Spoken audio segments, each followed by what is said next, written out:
Hello guys, welcome to the Rasashastra series. तो finally आज हमने रसशास्त्र की सीरीज़ स्टार्ट की है और इसका मेन एम है कि हम 15 डेज़ में पूरा पेपर 1 कवर कर लें। और ये जो सीरीज़ है एकदम एग्ज़ाम ओरिएंटेड होने वाली है। एग्ज़ाम में कितना जो कंटेंट है वो नेसेसरी है वो हम इसमें सारा कवर करेंगे। तो इसीलिए जो भी स्टार्टिंग से लेकर एंडिंग तक बना रहेगा उसके लिए चीज़ें बहुत ईजी हो जाएगी। तो जल्दी स्टार्ट करते हैं, लेकिन उससे पहले आप चैनल को सब्सक्राइब कर दो, वीडियो को लाइक कर दो और अपने फ्रेंड्स के बीच में इसको शेयर कर दो। और कमेंट भी कर देना कि आपको नेक्स्ट क्या चाहिए और क्या चीज़ें आपको रिक्वायर्ड है, क्या एडिशन चाहिए, वो सब कमेंट कर देना। तो स्टार्ट हम करेंगे चतुर्विद रसायन से। एंड चतुर्विद रसायन में आपको चारों जो रसायन है वो एमके में है। खंडीय रसायन, पर्पटी रसायन, कूपी पक्व रसायन एंड पोटली रसायन। तो ये चारों जो रसायन आपको पढ़ने हैं। तो स्टार्ट करते हैं हम खंडीय रसायन। खंडीय रसायन, तो इसका नाम खंडीय क्यों रखाया गया है? क्योंकि जो ये रसायन है, खर्ल जो यंत्र होता है ना, खरल, उस यंत्र के द्वारा इसका निर्माण किया जाता है, इसीलिए खरलीय रसायन कहा जाता है। हाँ, और नोट्स की रही बात, तो अगर जितना पॉसिबल है अगर आप हैंड रिटन नोट्स अपने निकालेंगे वो ज़्यादा इजी टू रिमेंबर रहेंगे। वैसे हम भी नोट्स प्रोवाइड करेंगे, उसके लिए आप हमें डीएम कर दो, इंस्टा, टेली, व्हाट्सएप ग्रुप, कहीं से भी। ओके, तो परिभाषा हो गई। खरलीय रसायन क्यों कहते हैं? क्योंकि ये खरल यंत्र के द्वारा निर्माण किया जाता है, इसलिए इसको खरलीय रसायन कहते हैं। अब आते हैं इसका इम्पोर्टेंस। मतलब जो खंडीय रसायन है ना, उसमें विभिन्न प्रकार की भस्में यूज़ की जाती है, कज्जली यूज़ कर सकते हैं आप, एंड काष्ठ औषधीय के जो चूर्ण है ना, उनको मिलाकर ये रसायन बना सकते हैं, इसीलिए इसको इम्पॉर्टेंट माना गया है। मतलब आप तीनों चीज़ भी यूज़ कर सकते हो या तो दो चीज़ें भी यूज़ कर सकते हो। फिर इसका निर्माण कैसे होता है? वटी के रूप में, मतलब छोटे छोटे गोलियों के टाइप में निर्माण होता है, जो कि हम ईजिली ले सकते हैं। मतलब हम आसानी से खा सकते हैं ना उसको, तो आसानी से ग्रहण किया जा सकता है वो। तो इसलिए ये इम्पॉर्टेंट है और आसानी से लिया जाता है, तो एक और हमारे लिए फ़ायदेमंद है। अब मेथड ऑफ प्रिपरेशन मैं इजी वे में बता देती हूँ। यहाँ जो लिखा है बहुत सिंपल में बता देती हूँ कि सबसे पहले क्या करना है आपको, जो घटक द्रव्य है या फिर उसकी भस्म, ठीक है, द्रव्य लेना है या तो उसकी भस्म लेनी है। फिर जो काष्ठ औषधि है उनका सूक्ष्म चूर्ण लेना है, वर्णित, मतलब जितनी मात्रा में वर्णित है उतनी मात्रा में लेना है। फिर कज्जली वगैरह अगर आपको मतलब डालनी है, कज्जली डालेंगे उसके बाद। फिर जो भावना द्रव्य है उसको डालकर मर्दन करेंगे। मर्दन कब तक करेंगे? जब तक कि वो गोलियां बनने लायक ना हो जाए, मतलब वटी निर्माण के लायक ना हो जाए, तब तक उसका मर्दन करेंगे। फिर मर्दन करने के बाद उसकी छोटी छोटी गोलियां बनाएंगे और उसको छाया में सुखाकर कांच की बॉटल में, मतलब ग्लास बॉटल में स्टोर करके रख लेंगे। ओके, सबसे पहले क्या लेना है? जो खरल यंत्र है वो लेना है, उसमें घटक द्रव्य डालना है, कज्जली डालनी है, सूक्ष्म चूर्ण डालना है, वो डालना है कितना उचित मात्रा में, जितना वर्णित मात्रा में है उतना लेना है। फिर उसमें भावना द्रव्य डालना है, मर्दन करना है। कब तक मर्दन करता है? जब तक गोलियां बनने लायक ना हो जाए। गोलियां बनने लायक हो जाए उसको छाया शुष्क करना है, छाया में सुखाना है और कांच की शीशी में रख कर स्टोर कर लेना। Okay, got it. ये हो गया मेथड ऑफ प्रिपरेशन। फिर आते हैं सेल्फ लाइफ, मतलब कितने दिनों तक वो चल सकती है। अगर जिस रस योग में सिर्फ रस, उपरस और भस्म है तो वो 10 साल चलेगा, लेकिन जिसमें गुगुल है, काष्ठ औषधि गुगुल है, वो सिर्फ 5 साल चलेगा। ओके, रस उपरस भस्म तो 10 साल, रस उपरस भस्म तथा काष्ठ औषधि गुगुल है तो वो 5 साल। हो गया सेल्फ लाइफ। अब आते हैं टाइप्स। तो देखो टाइप्स, दो टाइप है, श्वास कुठार रस और वात विध्वंस। ऐसा नहीं है सिर्फ दो, ये बहुत सारे हैं, बट आप एग्जाम में दो लिखो, मतलब आपका जितना मन है वो लिख सकते हो। तो हमने यहाँ पे लिया श्वास कुठार रस और वात विध्वंस रस। तो श्वास कुठार के और वात विध्वंस रस के आप इंग्रेडिएंट्स याद कर लो बुक में से। अब श्वास कुठार रस की कितनी मात्रा लेनी चाहिए? 1 से 2 रति बताई गई है। अनुपान, श्वास कुठार रस के बाद अनुपान क्या लेना चाहिए? शहद। फिर इसका उपयोग अब श्वास कुठार, मतलब उसके नाम से ही पता चल रहा है ना, श्वास कास में, वात में, कफज रोग आदि में इसका ग्रहण कर सकते हैं। देन वात विध्वंस रस, उसकी मात्रा कितनी होनी चाहिए? 250 mg। अनुपान क्या होना चाहिए? सेम, शहद। उपयोग किस में होगा? वात विध्वंस है तो अब आपको नाम से ही समझ जाना चाहिए, वातज शूल में, वातज ग्रहणी में, सन्निपात रोग में, कफज रोग में। Okay, got it. हो गए ये टाइप्स। यूनिक फीचर क्या है? अब जो खरलीय रसायन बनता है ना, वो कौन से टेम्परेचर पे बनाया जाता है? कमरे के तापमान पर। ये MCQ का क्वेश्चन होता है।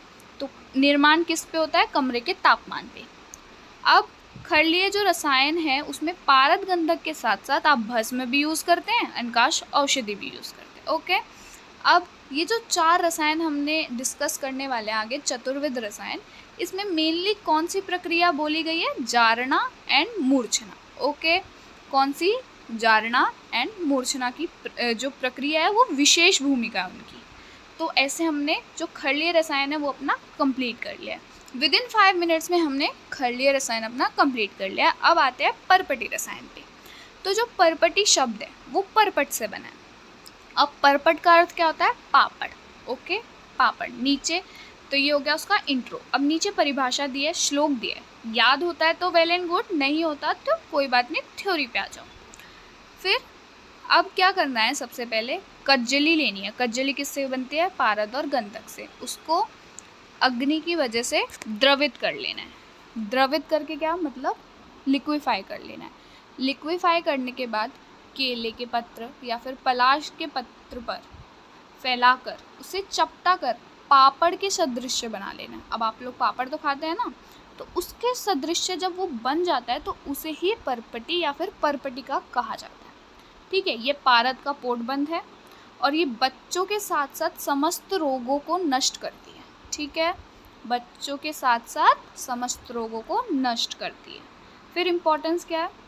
जो परपटी है ना वो पारद का पोटबंद है। इस बंद में गंधक का प्रयोग सामान्य रूप से पारद की बराबर मात्रा में किया जाता है। मतलब जितना गंधक होता है और उतना ही पारद भी होता है। मतलब गंधक को पारद के समान मात्रा में यूज़ किया जाता है। इससे क्या होती है? जो पारद की चंचलता तथा दुर्हत्व नष्ट हो जाता है। पारद की जो चंचलता है और दुर्हत्व है ना वो नष्ट हो जाता है। कि क्यों? क्योंकि उस जो गंधक है वो समान मात्रा में है। तथा ये इसका क्या फ़ायदा है? शरीर के विभिन्न रोगों का नाश करता है। विभिन्न रोगों का नाश करता है। फिर अग्नि के संस्कार के कारण क्या होता है? अब जो कज्जली है उसको द्रवित किया ना, फिर उसमें सारे मिश्रण वगैरह मिलाए तो अग्नि का संस्कार उसमें लगा। उससे क्या होता है? दीपन पाचन एवं ग्राही गुणों की उत्पत्ति हो जाती है। दीपन पाचन के गुण आ जाते हैं उसमें। फिर परपटी का प्रयोग क्यों किया जाता है? पाचन संस्थान के रोग यथा ग्रहणी में विशेष रूप से किया जाता है। परपटी का विशेष रूप से कहाँ पे प्रयोग है? पाचन संस्थान अर्थात ग्रहणी आदि में। 2 टाइप की परपटी है, सगंध परपटी एंड निर्गंध परपटी।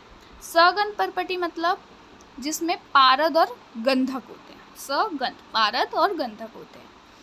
और पारद गंधक के अतिरिक्त मतलब अन्य द्रव्य होते हैं, जैसे स्वर्ण हो गया, लौह हो गया, ताम्र हो गया, वत्सनाभ आदि घटक द्रव्य प्रयोग किए जाते हैं। अब इनके एग्जाम्पल, सगंध परपटी के एग्जाम्पल रस परपटी हो गया, ताम्र परपटी हो गया, स्वर्ण परपटी हो गया, लोह परपटी हो गया। इसके इंग्रेडिएंट्स यहाँ पे मेंशन है, आप याद कर सकते हैं। देन आते हैं निर्गंध। इसमें पारद व गंधक नहीं होते। अब इसके एग्जाम्पल क्या है? श्वेत परपटी और मल्ल परपटी। Got it? तो 2 टाइप की परपटी हो गई, सगंध परपटी, निर्गंध परपटी। उसके बाद अब मेथड ऑफ प्रिपरेशन क्या है? सबसे पहले शुद्ध पारद और गंधक की कज्जली निर्माण करनी है। ठीक है, कज्जली बन गई। फिर उसमें भस्म डालनी है। भस्म डालकर अच्छे से मर्दन करना है। ठीक है, मर्दन करने के बाद क्या करना है? एक लोह दर्वी लेनी है। लोह दर्वी में कज्जली को द्रवित कर, मतलब जो हमने मर्दन करके जो पूरा वो बना है ना, उसको एक लोह दर्वी में लेना है। उसको अग्नि के उससे द्रवित करना है। फिर उसको केले के पत्ते पर डालकर चपटा करना है। Got it? किसके पत्ते पे? केले या तो पलाश के पत्र पर डालकर चपटा करना है, पापड़ के समान बनाना, तो उसको परपटी कहेंगे। अब इंग्रेडिएंट्स क्या क्या चाहिए? खलवे यंत्र चाहिए, लोह दर्वी चाहिए, छोटा चम्मच और घृत, मतलब केले के पत्ते पे फैलाने से पहले उस पर घृत भी लगाया जाता है। पत्र चाहिए, समतल पिधानक होना चाहिए, घृत होना चाहिए, तेल होना चाहिए और अग्नि होना चाहिए। ठीक है, गॉट इट? आगे चलते हैं। अग्नि। अब इसके लिए परपटी निर्माण के लिए कौन सी अग्नि चाहिए? मृदु अग्नि चाहिए। 115 to 120 डिग्री सेल्सियस। खलरीय रसायन में क्या था? कमरे का तापमान था। ठीक है, अग्नि ज़्यादा होगी तो ज्वालायुक्त होगी तो कज्जली के जल जाने की संभावना है, ज़्यादा अग्नि होगी तो कज्जली जल जाएगी। ठीक है, यहाँ पे ये अग्नि का पॉइंट हमने कवर कर लिया। फिर परपटी की पाक परीक्षा कैसे करते हैं? अब ये 2 टाइप से की जाती है, पाककालीन परीक्षा और पाक पश्चात परीक्षा। ठीक है, कालीन मतलब पहले करेंगे, पश्चात पकने के बाद। अब ये भी 3 टाइप से, मृदु पाक, मध्य पाक, खर पाक। ठीक है, सबसे पहले हम देखते हैं पाककालीन परीक्षा, उसमें भी मृदु पाक। द्रवित कज्जली का वर्ण मयूर चंद्रिका वर्ण का हो तो मृदु पाक हुआ है। ठीक है, परपति का जो कज्जली है उसका मयूर चंद्रिका वर्ण है तो वो मृदु पाक है। मध्य पाक कब होगा? कज्जली तैलाब होने तक पाक करने से उपरांत मध्य पाक परपटी निर्मित होती है। कितना? तेल के समान तैलाब होने तक। फिर खर पाक क्या होगा? जब कज्जली का वर्ण जो है रक्त वर्ण का होगा। Got it? द्रवित जब हम करेंगे तब कज्जली का वर्ण कौन सा होना चाहिए? रक्त वर्ण का, तो वो खर पाक है। अब आते हैं पाक पश्चात परीक्षा, ये तोड़कर की जाती है। मृदु पाक अगर हुआ है तो परपटी टूटेगी नहीं, मध्य पाक है तो सरलता से टूट जाएगी, लेकिन अगर खर पाक है तो वो चूर्ण के स्वरूप में होगी, परपटी होगी ही नहीं, वो चूर्ण के स्वरूप में होगी। जो मृदु और मध्य पाक में उसका जो परपटी निर्माण होती है उसका प्रयोग चिकित्सा में किया जाता है। ठीक है, किसका? मृदु पाक और मध्य पाक का। अब परपटी रसायन का क्या शेल्फ लाइफ है? 10 साल। ठीक है, 10 साल। अब इसके टाइप्स, लोह परपटी, सुधा परपटी। मात्रा 250 mg। अनुपान आप 1-2 याद कर सकते हो, तक्र याद कर लो, दाड़िम स्वरस याद कर लो। उपयोग क्या है? अग्निमांद्य में, ग्रहणी, अम्लपित्त, पांडु आदि में इसका उपयोग है। सुधा परपटी, इसका 4 रति है शहद से। अनुपान क्या है? शहद। उपयोग किस में होता है? रक्त पित्त में, प्रदर में, सोम रोग आदि में। ओके, तो ये था परपटी रसायन। तो नेक्स्ट वीडियो में हम कवर करेंगे कूपी पक्व रसायन एंड पोटली रसायन। तब तक के लिए थैंक यू।